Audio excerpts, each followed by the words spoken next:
Ritter Communications presents the NEA Varsity Podcast, brought to you by Tubetown and NEA Sports. Here are your hosts, Marcus Carlton and Ryan Fletcher.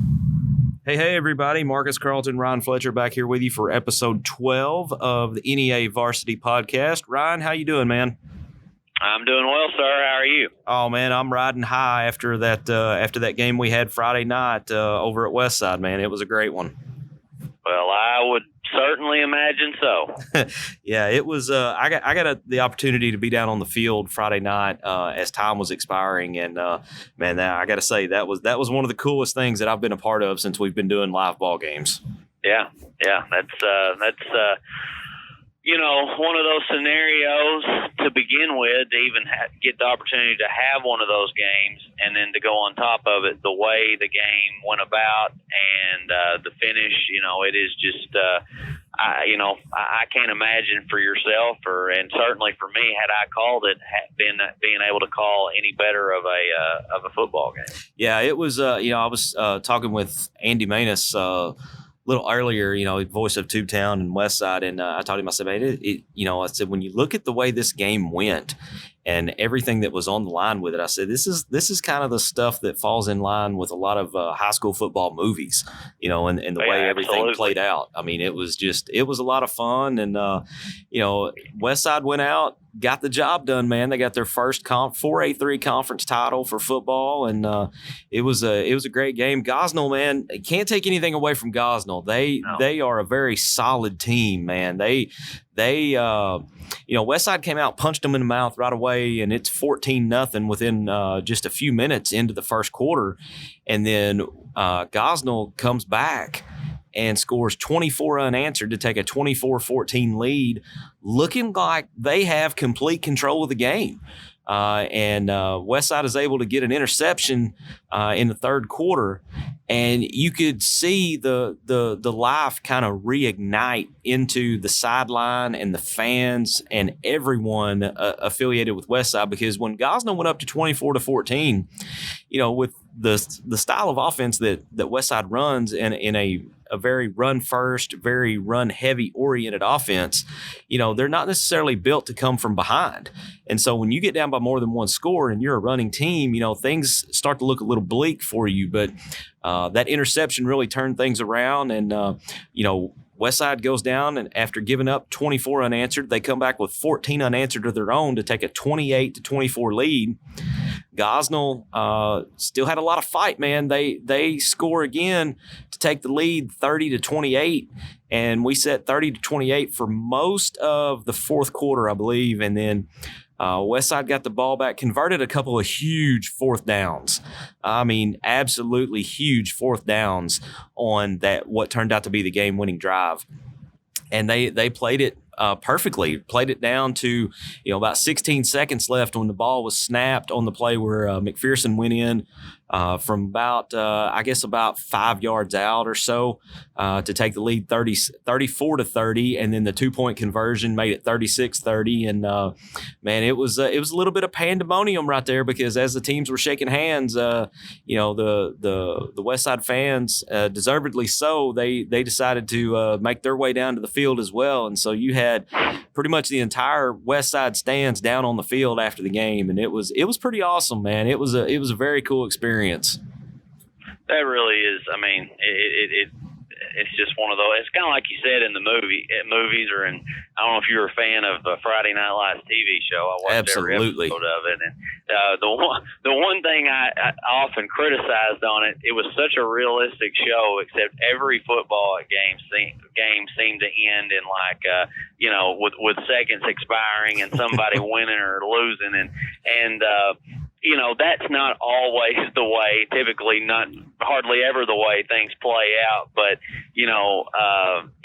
that's as close as you're going to come to it for you guys last Friday night, with 11 seconds or whatever was left, and it's just pretty remarkable, and I was keeping up with it along with several other folks for texting me and saying, hey, the score's this now and the score's that now, and guess what happened? And, Logan McPherson goes off again. And, it's just it's really, really fun has been real fun to keep up with you guys. And as I've said many times before, very jealous that we didn't get to cover a game through Suncom of Westside's, but I'm glad that you guys picked them up for the full season, and it was a way to bring them in since they don't have radio. And in my opinion, I'm always a fan of TV over radio anyway. But, sure. You guys you're very fortunate to have been able to call the season that you did. Well, and I'll be honest with you, man. The last couple seasons that we've had of with Westside basketball last basketball season, and then Westside football this year. I mean, we've been very blessed, and I just got really lucky with the way that the schedules fell, and we sat down when we tried to pick out our basketball schedule for last season. We sat down and started looking at things, and we knew coming into the year that Westside was poised to have a pretty special season with the senior class they had, and things just kind of felt right, and we kind of had a similar feeling coming into football season this year because they had a lot coming back from last year. They had a lot of home games towards the end of their schedule, which played really well, and honestly, I think it played a huge role in this Gosnell game, having that game at Warrior Stadium, and we just decided to kind of roll the dice and be like, you know what, let's do this and see how it turns out, and I don't know that it could have turned out any better because we've seen some really great games and just some crazy good performances this year from not only from Logan McPherson, but Tyler Ray had a couple of performances early on when McPherson was injured, and just stepped right in and had a couple of 200-yard games, and he's closing in on 1,000 yards on the season as well. But to look at Logan McPherson, you mentioned the Friday Night Lights TV show. I mean, he's been channeling his inner Tim Riggins and just running over people left and right and racking up yards and touchdowns. And he's within about 150, 160 yards. I think it's 158 yards is what he needs to hit 2,000 on the season. So that's just amazing considering that he missed almost 2 full games due to injury. Well, and I'll fully admit to this. 4 or 5 weeks ago, I talked about how he had a shot, had a pretty decent shot to get over 1,500. Right. And I said, what a shame it was that he missed the game and a half or game and 3/4 that he did, that he's not going to have the chance to get to 2,000. Boy, was I ever wrong. and I think most people would have agreed with me at the time. I did. Because he had just went over 1,000, but it's like I said, and I've say it again, just video game numbers. Oh, absolutely. I mean, it's just unreal, man. It's just completely, I don't know what else to call it, but just video game numbers. I keep using that same term, but that's what it's been. I mean, he had a 4-game stretch. I don't remember his exact stats from the Gosnell game. I know he had another great game, but coming into the Gosnell game, the previous 4 games, he had about 1,227, 1,230 yards just in those 4 games.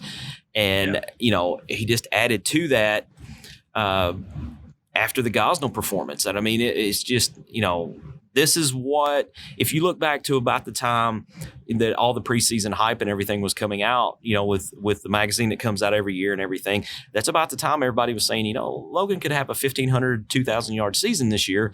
And then he goes out and gets injured in the first game of the season. And you're kind of like, well, I don't know what's going to happen now. And it took him a little bit. And honestly, the team, River Engel had a nagging shoulder injury for a lot of the season. He was injured in that Greene County Tech game as well. And it took him a while to get over that. In addition to Logan having his injuries, and then I know that the whole team has to be nicked up and dinged up and just little nagging injuries right now, and that's why winning this game this past Friday night against Gosnell to give them that first round bye is such a huge deal, because now you get a little extra time to heal up, and then in addition to having the time off, they've got home field all the way through. If they play another road game, it'll be at War Memorial Stadium for the state title.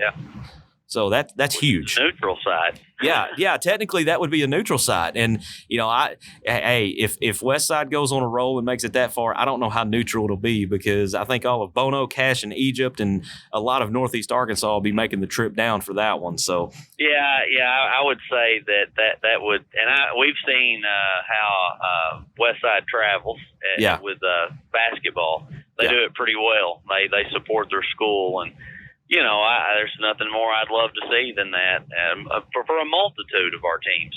No doubt. Yeah. And speaking of a multitude of our teams, man, Valley View, how about the Blazers, man? Your Blazers finished the regular season off in the best way you want to finish the regular season off, undefeated. You got that goose egg in the right-hand column and a 5A East title, and you guys are going to have them this week coming up in the playoffs with their first-round game. We do. They are taking on the Morrilton, and I hope I'm saying this right, the Devil Dogs. I almost said the Blue Devils, but they're the Devil Dogs. And I think it makes for a very interesting matchup in the fact that they have a very high-octane offense. They've got a quarterback, Jacoby Criswell. He's passed for almost 2,500 and rushed for about 800.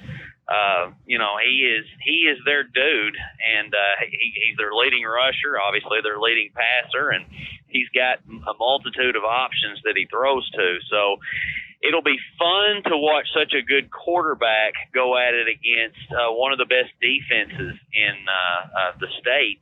And, unfortunately for Valley View, in the way their playoff system breaks down, they don't get a bye, even though they did go undefeated. Right. So they're going to have to keep going at it and fighting, and they're going to have to do so.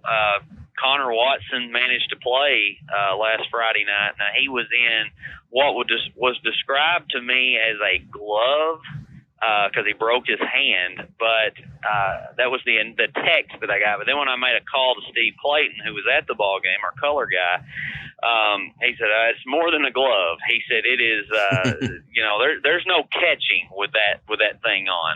He said, and he strictly played defense. But it'll be interesting to see that matchup. I don't have an update on Zach Strasner, the quarterback for Valley View. He got a little banged up in that last outing against Batesville.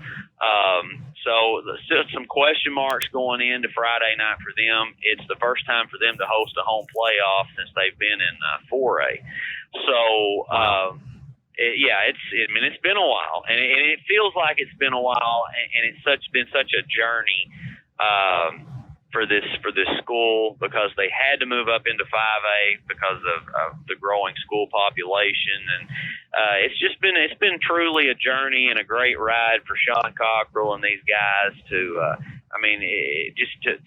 have built this program back up after being down in the bottom of 5A after being at top of the 4A for so long. So, but I look forward to it Friday night. We'll be there live starting at about 6:30, 6:35, and a lot of people excited around there, having a lot of pep rallies and stuff this week. And, I do hope that some of the area folks that just like football and want to see an NEA school win, they'll come out and support the Blazers on Friday night. Or if you don't want to do that, because it might be a little bit chilly outside, you can watch it on our Suncom Media Facebook page. It's SONCOM, Suncom Media Facebook. We'll have the whole game from start to finish. And just like I said, I'm excited about it. It's our first time to be at home at Valley View this year, so that'll be fun too.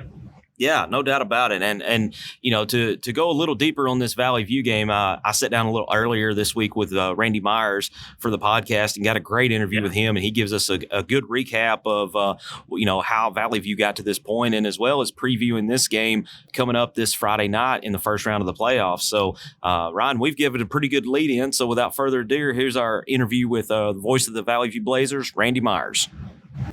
Marcus Carlton back here with you on the NEA Varsity Podcast, and joining us again, we had him on earlier this year, and we said we would bring him back for playoff time, and here we are, Randy Myers, the voice of the Valley View Blazers, voice of the undefeated 5A East Conference champ Valley View Blazers.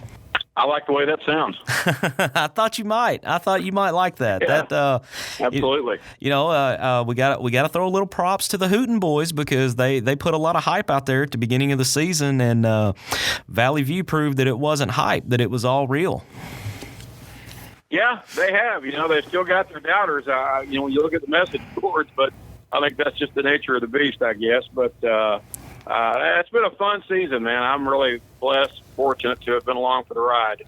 Well, and I'll admit it up front. I after talking with you, I thought Valley View had a really good shot at winning the conference title and having a really good year. But never in my wildest dreams did I expect them to go undefeated on the season. Well, I'll be honest with you, I didn't either. I mean, I think back to our conversation, 10 weeks or so ago, and I really didn't know what to expect. I mean, I thought that the potential was there to have a pretty good season because they were carrying some, a lot of momentum off a strong finish last year, where they won a share of the conference. And, but, I did not, I'll be honest with you, I didn't think they'd beat Osceola in that opener. I was really afraid that Osceola would just have too much speed for them. But they dominated Osceola and really never looked back since. Yeah, it seems like that one just kind of set the table of what was going to come the rest of the season. And, this it's one thing to go through and win the conference title and to go undefeated, but to do it, when you lose some players to injury like Valley View has and face a little bit of adversity, I mean, that's just a testament to the dedication and the hard work of the coaches and the players of this team. Yeah, there's no doubt. And, they certainly have had their challenges and obstacles to overcome this last half of the season, with a lot of kids getting hurt. And, only one season-ending injury, fortunately, and that, of course, was the loss to Cade Rogers, who was playing at an all-state level when he went down. But they've still had some other injuries and been able to get some guys back, at least on a limited basis, and hopefully we'll have, time for some more bodies to heal going into the first-round playoff game with Morrilton this week. Yeah, so let's talk a little bit about that game. You got the Morrilton, I believe the Devil Dogs coming in. I believe that's where Jacoby Criswell is the quarterback, correct? Absolutely, yeah. He's the real deal. I've never seen him play in person. I've started watching a little video of him online. There's some stuff on YouTube, and I've watched enough of him to see why he's as highly touted as he is. I mean, this kid's got. He's a verbal commit for North Carolina. He's got, I think, about 15 FBS offers, including about 8 or 10 Power 5 offers, including Arkansas and State, that have both offered him. And when you watch him play, like I said, I've only seen him on video, but just watching him on video, you can understand why, because he's a big athletic kid. He's about 6'1" or 2 and about 205 or 210. He's got a big arm, and he can also hurt you with his legs. Yeah, he's definitely a dual threat. And, there were some questions about him coming into the season because he had a knee injury early on. May have even been week 0, if I remember correctly. But it was very early on, and, some people were concerned that maybe he wouldn't be the same type of threat that he was coming back off the knee injury. But I've seen some of the same highlights you have, and it doesn't look like he has any trouble at all. No, I agree. I mean, you'd never know from the video that I watched anyway, you'd never know that he'd ever been hurt. And I watched a lot of video from their game with Harrison, which is also an unbeaten team. And, they were up 2 scores on Harrison. They jumped on them. I think they were up 21-7 at one time on Harrison and managed to let it get away from them. But they're definitely a dangerous team. They don't have, for a 5A team, they're kind of an interesting team. They don't have typical 5A numbers. I think they've only got about 40 or 42 players or so on their roster. So their numbers are down considerably, for a good 5A program. But I guess the kids that they've got are, certainly got it done enough for them to get back to the playoffs again. No doubt. And you mentioned that Harrison team, and that's, I know the Cardinal Sin in playoff ball is looking ahead, but if you look at the 5A bracket, that's a team that Valley View could eventually meet up with in the later rounds of the playoffs if it gets to that point. So, that's definitely a team you want to keep an eye on as well. Morrilton, this will be an interesting matchup because obviously Criswell and their offense is their strong point, and of course we all know the bell cow of Valley View has been their defense all year long. So it creates a very interesting matchup there. Yeah, it really does. And, and Criswell's also got some really good receivers to throw to, including, one kid who was All-State last year. So, he's got he's not the only weapon that they have. I mean, there are some, some dangerous kids in the receiving corps as well, apparently. So I expect, this Friday night, I expect the stadium there at Valley View to have a full house. Not sure how Morrilton will travel, but I know the Blazer fans will be out in full force for the home playoff game, especially considering, how great of a season they've had. And Randy, when you look back at this several years ago when Valley View moved up to 5A, I mean, there were some questions about would this team be able to compete, at the 5A level, right. Because that 5A East, as we all know, has just been a beast forever. I mean, it's just loaded with traditional powerhouse teams that when you come into that conference, you're just like, golly, it's like a tall mountain to climb. But for Valley View to done what they have done this past season is, and I'm not trying to sell them short or anything, but it's, if you look back to when they first came into the 5A to where they are now, I mean, that's been a heck of a climb. Oh, there's no doubt. And I'll be honest with you, I was probably one of the first guys wondering if that would ever be a possibility, because those first couple of years were struggles. We just weren't very good, and it was a tough transition to make. I mean, they had been very strong coming off their one of their, if not best season yet up to that time in 4A, but that was still a big jump to make, to go from 4A up to 5A when you had bell cows in there like Wynn and baseball. But, it's just been a slow but steady progress. And I think, I've said it before, and I'll repeat myself again because it bears repeating, but you just can't say enough for this coaching staff. I think not only Sean Cockrell, but he just got a great staff of assistant coaches. He'll be the first one to tell you that. I mean, he's always deflecting credit to his assistants, but it's a great staff. And these kids also, I mean, I think the kids on this team and the team from last year in particular, they're really good kids. I think you have to credit their families. I mean, they just, they don't show out on the field no matter how much success they have. You rarely ever see them, show cockiness. They're confident, but they're not really cocky, and they just behave themselves really well and represent themselves really well on and off the field. So I think just the character of those kids has a lot to do with it also. Well, and that's always something you like to hear, no matter who the team is. I mean, I know as a parent myself, and you're one as well. When you hear somebody talk good about your kids and how they behave when you're not right there to thump their ear when they need it, that's always a kind of makes you stick your chest out a little bit more. So, as you said, kudos to those parents and those kids. So, Randy, coming on then to this game with Morrilton, what are, in your mind, what are some of the keys to this game? Well, we kind of touched on it earlier. I think this is a game of two contrasting styles. I mean, Morrilton's known for their defense. They're not so strong. Are known for their offense. I mean, they're not so strong. They've given up some pretty big numbers on defense. Whereas Valley View, the Blazers have hung their hat all year on the defensive side of the ball, and they've got you got a Morrilton team was we said with a Division I quarterback and a couple of All-State receivers, whereas you got a Valley View secondary that's got 3 All-State guys back there, plus another guy that's playing at least an all-conference level, I think, in Ty Carter. But you got two-time All-State safeties in Travis Craft and Carter Winters, and then you got Connor Watson playing the corner. And he was All-State last year. And then, like I said, Ty Carter is the newcomer to the bunch. But I tell you what, he has really come on strong and played well this last half of the season as well. So I think it's going to come down as much as anything to the Morrilton passing game against the Valley View secondary. Awesome. Well, that will be fun to watch for sure, no doubt about it. Hey, Randy, I can't let you get out of here, man. I know you're a Westside alumni, and I can't let you go without getting your take on Westside winning their first ever conference title this past weekend versus Gosnell. Well, I'm proud as punch for those guys and for Coach Engel. I mean, I hate to I haven't been able to get out and watch them play any of it, but of course I watch some of you guys replays on YouTube quite a bit. I'm just really, really proud of them. And, they're, I tell you what, they've come a long way. Once they got everybody healthy, man, they were just like a born again team. And that ground and pound game of theirs is probably, for what they probably do it about as well as anybody in the state. I'm thinking in 4A.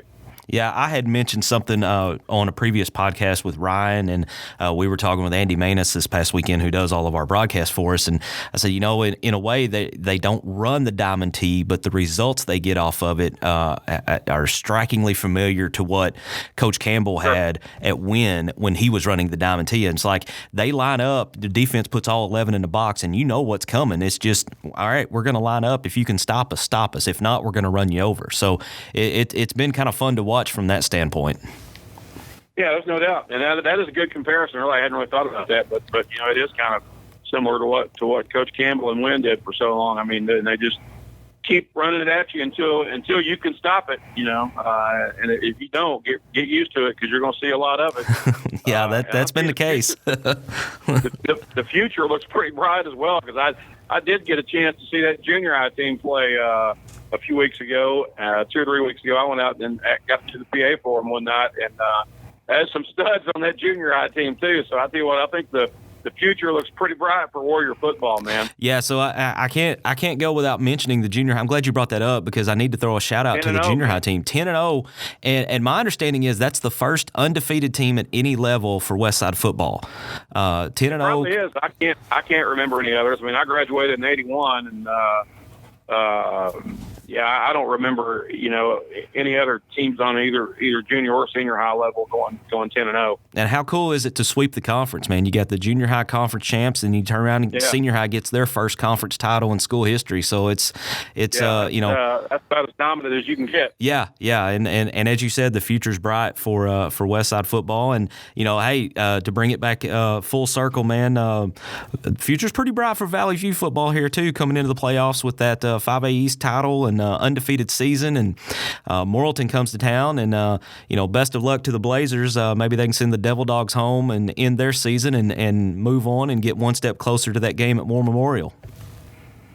I hope so. I think we maybe have kind of seen a changing of the guard in the 5A East. I mean, and I'm not discrediting teams like Wynn or Batesville, but I really think this is 2 straight years now that Valley View has won either a share or an outright conference title in the 5A East. And, they had their junior high team finished strong this year as well. Now, they're going to be losing a lot of talented seniors off the team, especially on the defensive side of the ball. But I feel pretty good about the future as well for the Blazers. Randy, appreciate you coming on, man. That's Randy Myers, voice of the Valley View Blazers. They'll be in playoff action this Friday night, November 15th, as they host the Morrilton Devil Dogs.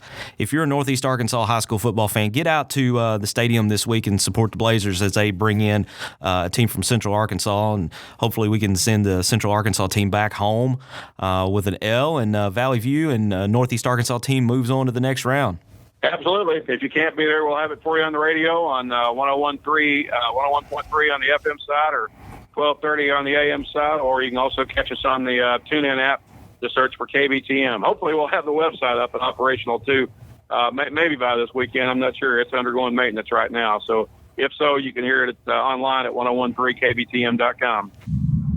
Great interview with Randy Myers. Always enjoy talking to Randy. He's got so much insight over his career and as many games as he's called and everything. And man, he may be a Westside alum, but he is a full-blown Valley View Blazer. So well, it's one of those things where, and I can relate to Randy on that as the voice of Riverside for the first 8 years of my career, and then transitioning over to Bay. And it takes a little bit to make that transition, but once you start, really more than anything, you develop those relationships with the players, you do interviews and that sort of thing, and it just you just truly buy in, and I get it. And he's been with them through the majority of all this, through his affiliation broadcasting with Front Row Media. Sure. So Randy Myers, he is definitely a man with a ton of sports knowledge, and I love listening to him and his broadcast for Valley View. No doubt. Randy is he's been a longtime friend of Tubetown. He did before he got the to be the voice of the Valley View Blazers. He had done quite a bit of games for Tubetown way back in the early days of it, and he's even done a little bit of everything for us. He's done Christmas parade. He's done some amateur boxing. I mean, he's just kind of been all over the board, but that just shows how versatile he is and how good of a job he does. And we go from one great Tubetown announcer over to the other one. We've also got an interview with Andy Mannis, who has been with Tubetown pretty much from day one as far as being on the announcer side. Andy started calling games for us just like Randy did back before we were even doing live games, back when we were still doing recorded games, and we were bringing them back and editing them and then airing them like the next day or 2 days after.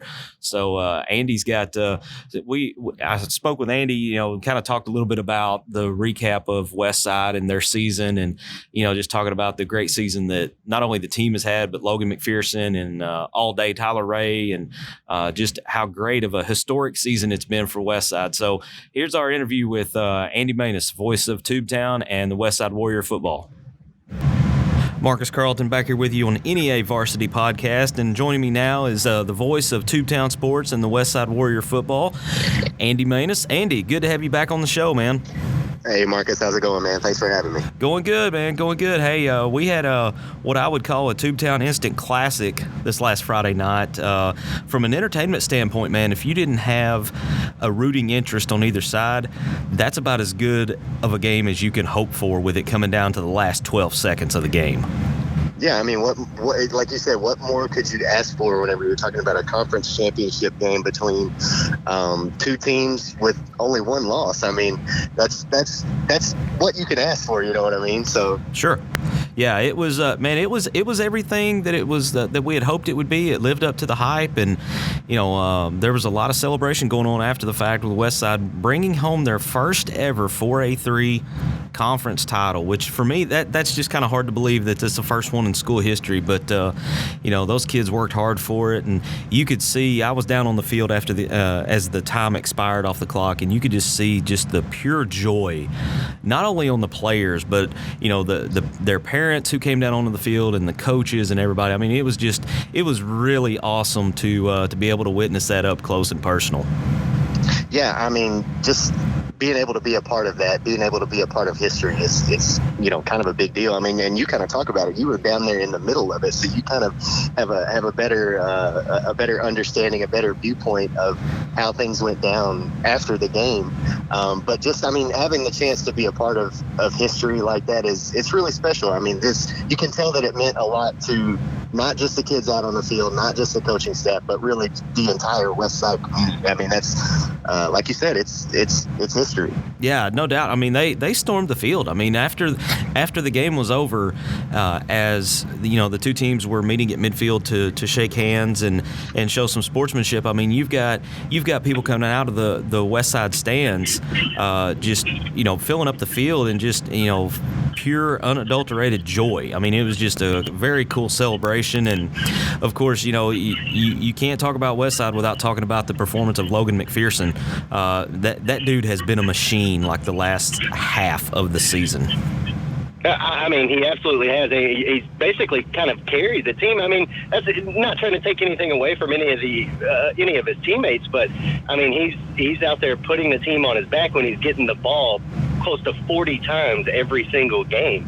And I mean, why not hand it to him whenever he's going to get 8-9 yards every single time he touches the football? So I mean, it was a special night for him to be able to end the regular season, his last regular season game at home, conference championship on the line, and he's the guy that they call on for the game-winning score. I mean, you couldn't have asked for a more picture-perfect ending to the season. That's the stuff football movies are made of, man. I mean, it's just the way that game came down to, you have a team that wasn't picked to win the conference this year in Westside. They were picked pretty high, I believe, third or so in the conference, and they come down, they get the game for the conference championship on their home field on senior night. playing a team that you kind of feel like Westside owed them one after the way the season finished in 2018 with Gosnell just, beating Westside like a drum in the final game of the regular season. And we've been over that. That kind of left a sour taste in a lot of fans and a lot of players' mouths from Westside. And I kind of think that, once it got down to the point where it looked like this one was going to be for all the marbles, it wouldn't surprise me at all if some of those guys went back and kind of looked at that game last year and like, yeah, we're not letting this happen again.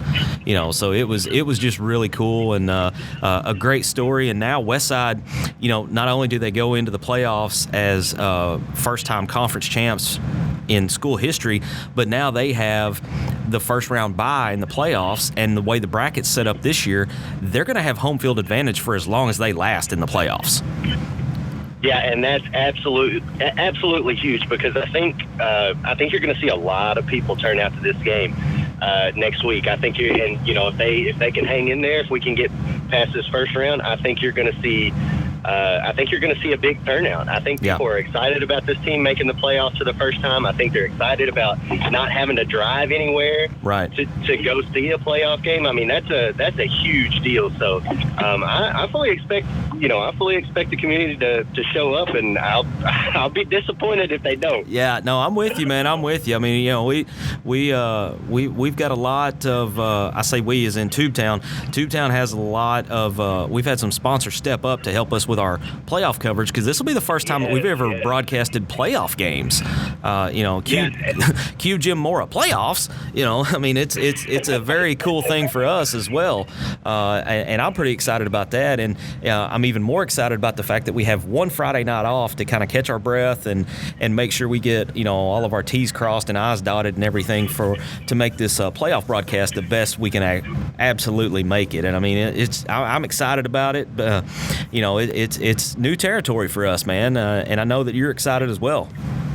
I'm super stoked. I mean, this entire season has just been amazing. I mean, we get to start off the year at Centennial Bank Stadium, and getting to finish the regular season with that type of win, with those type of stipulations. Sure.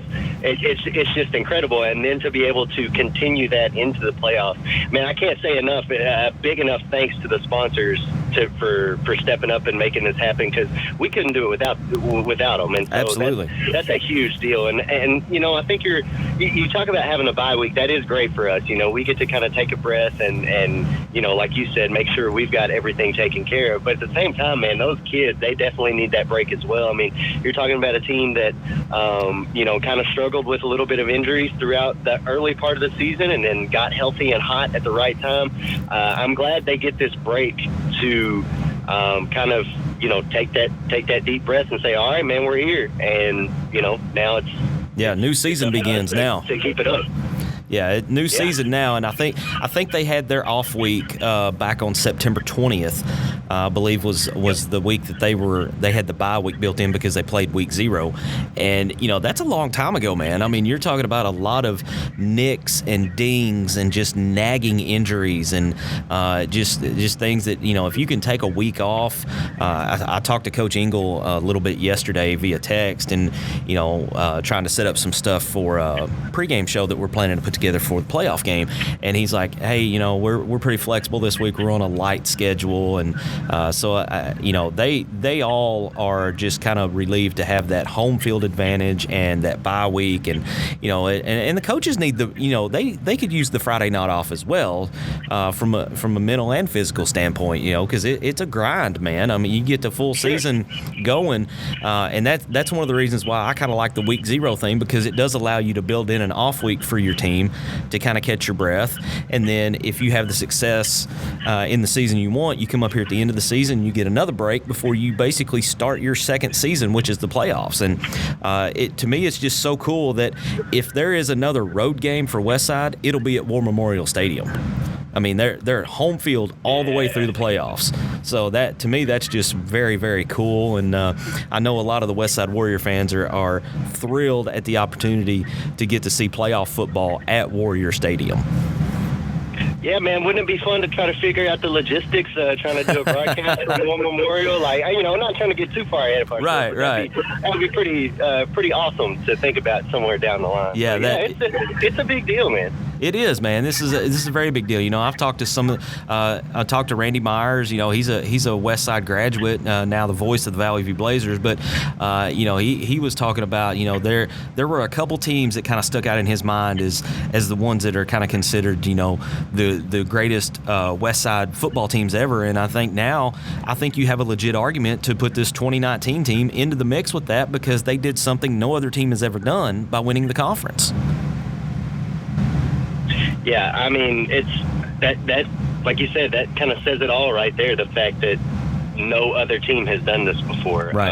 Obviously this is kind of, I've been around the program in like a roundabout way for like the last decade. I mean, kind of the way I have been all of the high schools in Northeast Arkansas. But getting to spend this entire season just with Westside has been, man, it's been awesome. It's been really fun to watch. And this is, I mean, in comparison to the teams that we've covered over the years, this is one of the best. Like I can't speak about just Westside football teams, but I think that this is honestly one of the best teams that we've seen throughout our time together at Tubetown. Yeah, I would agree. I mean, we've in the past, we tried to spread our coverage around to as many different teams as possible. This was the first time that we had actually focused in and put our target on one team and followed that one team for the whole season. Yep. Because we were just looking at different things, and I was looking at it in the preseason trying to figure out, okay, what are we going to do this year? And I started looking at different things around the area, and I saw that, Westside was the only team inside Jonesboro that did not have some kind of broadcast deal. So I'm like, okay, there's a reason right there. And then you start looking at what they had coming back, and and the way that the schedule lined up and everything. This could be a special season for them. And luckily, they made us look like geniuses with the way we picked out our schedule, and things have really worked out. So I'm just really looking forward to getting this playoff game, broadcast all put together and everything. And I'm glad that you got to come along for the ride as well as the voice of Tubetown and the voice of Westside, man. It's been great having you on board to call all the games, and I know you enjoy it. Yeah, man, it's been a lot of fun, and especially getting to see the same kids week in and week out. And it's obviously after you do a couple games in a row, you don't have to look down at that number sheet anymore to figure out who the players are.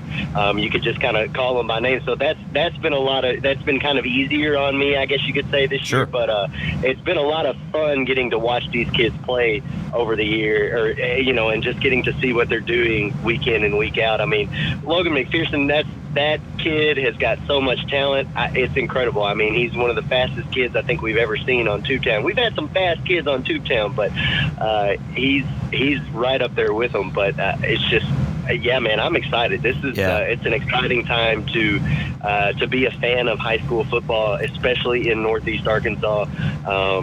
Obviously Westside's not the only team headed to the playoffs with Valley View doing what they're doing, and of course all the other teams. But man, I'm certainly glad to be a part of what's going on right now with Westside. Yeah, and to give you a little extra nugget here on Logan McPherson, from the little bit of stuff I've read in the last few days after the game this past Friday night versus Gosnell, he's within 158 yards of hitting 2,000 yards on the season. And when you think about that, he was injured very early on in that Greene County Tech season opener, and he missed, you might as well say he missed 3/4 of that game, and then he missed the entire Piggott game. So virtually 2 full games he's missed, and he's within 158 yards of hitting 2,000 for the season. I mean, that's crazy. It's video game numbers, man. I mean, it's Tecmo Bowl, give the ball to Bo Jackson and just let him do his thing. I mean, it's unreal that he could miss 2 games and still have that type of a season.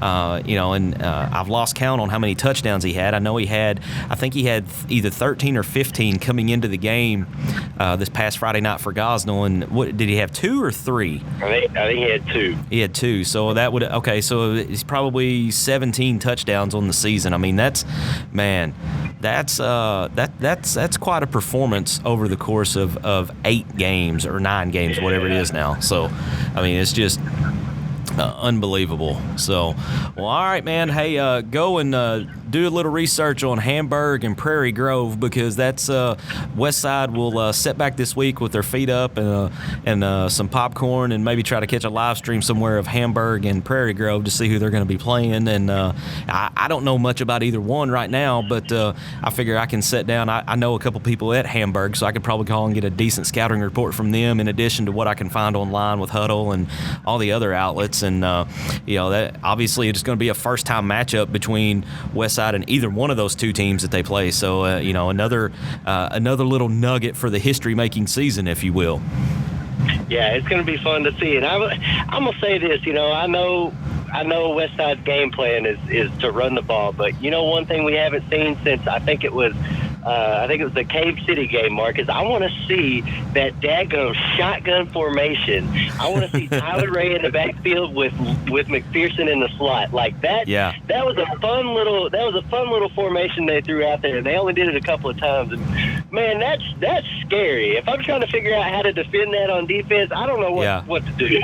Well, and don't forget about you may have McPherson in the slot and Ray in the backfield, but don't forget about Garner out there, wide right. I mean, he's a weapon as well, and we saw this past Friday night, Westside pulled a couple tricks out of their hat. We had one really long pass play to Garner, got down inside the 5, and I think that was the touchdown that brought it back to a 24-21, cut into that Gosnell lead, and Coach Engel told me, he's like, we got some things in store. He's like, without giving anything away, he just told me he had that little grin on his face. He's like, yeah, he said, we're going to be, he said, we got something for him. And sure enough, did that. And then I thought the last touchdown when Westside went ahead 34 to 30, the decision to go for 2, and then the naked bootleg with River, and then the block he got right at the goal line. I think it was it Dylan Russell? Yeah, Dylan Russell just completely decleated the defensive player right there at the goal line. I think River would have got in anyway, but that block that was thrown was that was fun. Man, yeah, it was a decleater, and I just happened to be standing right there at the end zone too, and it was a pretty brutal hit when you're up close on it like that. So, but I'm anxious to see what they do with the offense, because that 9, 10, 11 defenders are going to be up in the box, no matter whether it's Tyler Ray or Logan McPherson in the backfield. They're going to be trying to stop that run, and that little play action, that little wheel route that they've run a couple times, you could see that a little more. I don't know. We'll see, and it's going to be fun, man. So go back and do a little research on Hamburg and Prairie Grove, and we'll talk to you again. Hopefully with a Westside playoff victory on the 22nd. We'll get back with you on the podcast here and get you a recap of that, and look forward to the next round. All right, man. That sounds like a plan, and enjoy your Friday night off, and we'll see you next week. Thanks again to Randy Myers and Andy Mannis for coming on the podcast with us this week. Longtime friends at NEA Varsity Podcast and Tubetown and NEA Sports all. It's always good to get those guys on here. And, I always feel like I'm running long when I interview those guys, because it's so easy to talk to both of them, and we could talk for hours about, especially when it comes to football and basketball. And don't forget, Ryan, you guys got a big broadcast this Friday night. Well, we will have the Valley View game, as mentioned, as they take on Morrilton in that first-round playoff game. So I want to, again, remind everyone to watch that on Suncom Media Facebook page, SONCOM, Suncom Media Facebook. We'll go live at about 6:35-ish, and then, of course, if you're not able to watch it live, you can always go back and watch it. They're always kept uploaded onto the Facebook page. And then if you just rather watch it on your TV from Tubetown, of course, our partnership together, you guys re-air that throughout the week, and you can check the Tubetown website for when that game will be listed. Best of luck to the Valley View Blazers as they try to move on through the playoffs and keep that undefeated season rolling. So yeah, it's going to be a lot of fun. I'm really, really looking forward to it. Absolutely. And but before we get to that, you guys have another big event coming up, and we're almost to the point now where you can count it down in hours from what you got coming up, Ryan.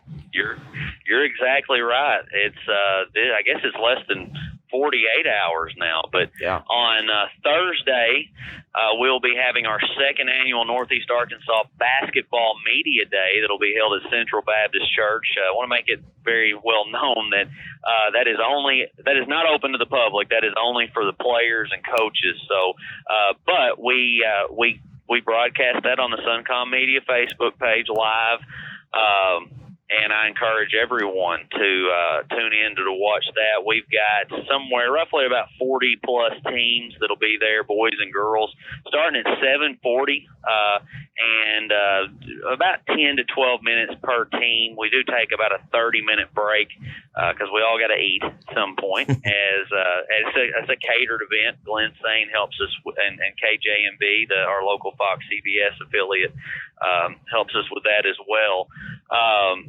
But we close, like I said, at about 4:50, and so it is an all-day ordeal. Ritter, Tubetown, you guys are invited and will be there. We have 2 or 3 of our radio folks that come in, and they do their show live from there. So it's continued to grow, and more than anything, the players and the coaches really, really enjoyed it last year. I had a bunch of people ask me, "Are doing that again, right?" And of course, when I have that type of feedback, yes, we're going to do it again. And through NEA Sports and our partnerships with everyone else, we're very happy to do that. But just going to kind of run through a list. I'm not going to say the specific times, but the teams that will be there: Marmaduke boys and girls, Jonesboro boys and girls, Mark Tree boys, Rivercrest boys, EPC boys and girls, Blytheville boys, Manila boys and girls, the Greene County Tech boys and girls, Osceola boys and girls, Riverside boys and girls, Piggott boys and girls, Nettleton brings both, Truman both, Paragould, Tuckerman, Hoxie, all of them bringing both, Brooklyn, Valley View, Westside, Bay, BIC, Rector, Batesville, Gosnell, all of them bringing both, and then the Corning boys, CRA boys, Walnut Ridge boys, and Ridgefield boys. So a ton of teams that I listed there. I'm not a big fan of reading off all that, but if folks that are listening and you got a team that's watching, be sure to just go on to the NEA Sports Facebook page for that schedule. It's also on the Suncom Media Facebook page, and share that. So, it's something you can do during the middle of the day at work. If you got an office job, just turn your phone on, watch it while you're at work. And Marcus, I hadn't talked to you about that, but I hope that's something that we will be able to re-air on. Oh, absolutely. Yeah. Absolutely. It's such a long event, but it's one of those things, and I know you enjoy it. You and Brandon come in, and Brandon announces with us. So you've seen it as well as I, that it is something that is valued very much by the players and coaches. Yeah, and we talked about this, around the time of the football media day that you guys did, and the same thing applies here. I think it's great for these kids to get an opportunity to get up on the stage and answer questions from media in a setting like that, because down the road that could prepare them for, if some of these kids go on to play college ball, they're going to be talking to media pretty regularly. Very good experience for them in terms of that. And two, I mean, if they, they go deep into the NEA tournament or into the regional or state, a lot of KIT or KJMB and even some Little Rock stations they're gonna put them on the spot in a live interview, and it's just good for them. And I have a lot of coaches, even some coaches that get nervous about having to get on stage and that sort of thing, and the players come in a little nervous too, and they're always asking, "What are you going to ask? What are you going to ask?" Well, I honestly don't know. I just ask whatever comes to me. But we usually don't ask too many controversial questions. We try to, learn about their team and, their goals and aspirations for the upcoming season. Well, Ryan, I won't take up any more of your time, man. You've got a lot of work to prep for between basketball media day and the football playoff game Friday night. So we're going to go ahead and put a bow on this episode of NEA Varsity and let you get back to all your prep work. Appreciate everyone listening. If you haven't subscribed, go ahead and hit the subscribe button. We're on every major podcast platform: Google Play, Apple, Spotify, TuneIn, Stitcher. Pretty much anywhere you get your podcast, you can subscribe to NEA Varsity. Even get little notifications so you don't miss a new episode like this one when it comes out. For Ryan Fletcher, I'm Marcus Carlton, and you've been listening to the NEA Varsity Podcast. Thanks for listening to the NEA Varsity Podcast, a production of Ritter Communications, brought to you by Tubetown and NEA Sports. Be sure you're subscribed to the NEA Varsity Podcast to get the latest episodes. Tubetown is a community partnership of Ritter Communications.